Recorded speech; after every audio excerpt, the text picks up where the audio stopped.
గురుగారు, ఆలయంలో ధ్వజస్తంభానికి వరికంకులను ఎందుకు కడతారు?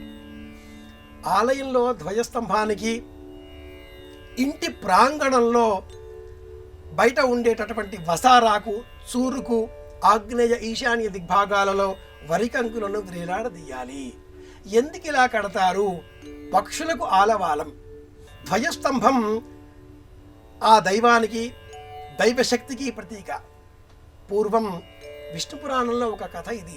దేవాయతనుడు అనే ఒక మహానుభావుడు శ్రీమన్నారాయణమూర్తికి తపస్సు చేసి, తపస్సు కారణంగా స్వామి ప్రత్యక్షం అయ్యి ఏం కావాలి అని అడగగా, స్వామి నా దేహమే నీకు ఆవాసంగా కావాలి అని కోరుకున్నాడు. ఆ దేవాయతునుడి శరీర విభాగాలలో వివిధ అవయవాదులతో కూడుకున్న నిర్మాణమే ఈ ధ్వజస్తంభం, లోకానికి ప్రతీక. ఇక్కడ ఆలయం ఉన్నది అంటూ ప్రపంచానికి దారి చూపించేటటువంటి దీపస్తంభము, దిక్సూచి.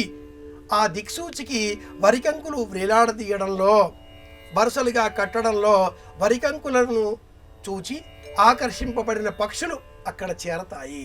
ఆ పక్షులు మనకు ప్రతీక. జీవులమైన మనమంతా కూడా ఆలయం చేరాలి, పరమాత్ముడిని దర్శించాలి, అర్చన చెయ్యాలి, మనల్ని మనం అర్పించుకోవాలి. ఇదే ఆలోచనతో జీవకారుణ్య విధానాన్ని అనుసరించి ఇంటి ప్రాంగణానికి బసారా, చూరు, బయట ఉండేటటువంటి ప్రాంగణానికి సంబంధించిన చివరలలో ఆగ్నేయం వైపు కానీ, ఈశాన్యం వైపు కానీ పూర్వం కంకులను, జొన్న కంకులు కావచ్చు, వరి కంకులు కావచ్చు, వ్రేలాడదీసేటటువంటి వారు. పక్షులకు ఆహారం అందాలి, జీవకారుణ్య వ్యవస్థ.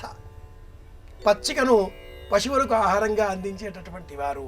సమస్త జీవకోటికి ఆనందంగా, సంతోషంగా ఈ భూమి పైన బ్రతికేటటువంటి అవకాశాన్ని మనమే ఏర్పాటు చేయాలి. వివేకం గల ప్రాణి మనిషి కదా అని బోధించేదే మన ధర్మం.